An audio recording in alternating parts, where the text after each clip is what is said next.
Praise the lord. ప్రభు అయిన యేసుక్రీస్తు నామములో మీకు శుభములు. ఈ దినం కొరకైన దేవుని వాగ్దానము, నీవు బహుప్రియుడవు, నీకు శుభమౌనుగాక.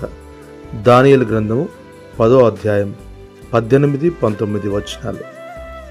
పరిశుద్ధ గ్రంథములో ప్రియుడు అను మాట దానియేలును గూర్చి, ప్రభు అయిన యేసుక్రీస్తును గూర్చి మరియు గాయును గూర్చి చెప్పబడినది. ప్రియుడు అనగా ఇష్టుడు. ఒక వ్యక్తి దేవునికి ఎలా ఇష్టుడుగా ఉండగలడు? ఆ వ్యక్తి పరిస్థితులు ఏవైనా దేవుని చిత్తమునకు లోబడి జీవించినప్పుడు మాత్రమే. ఈ ముగ్గురి జీవిత పరిస్థితులు ఒకరికి ఒకరు భిన్నముగా ఉన్నను వారు దేవుని చిత్తమును నెరవేర్చుటలో తమ్మును తాము అప్పగించుకునిరి.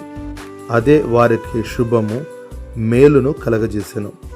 కానీ నేడు వాక్యం వినుచున్న మనము మన జీవితములో పరిస్థితులు అన్నీ సరిగా ఉంటే దేవునికి లోబడగలము, లేనిచో దేవునికి విరోధముగా జీవిస్తాము. నేటి నుండి అలా ఉండక ప్రతి పరిస్థితిలోనూ దేవుని చిత్త ప్రకారము జీవించి ప్రభువునకు ప్రియుడుగా ఉండుటకు సహాయము చేయునుగాక. ప్రభు కృప చూపునుగాక. ఆమెన్.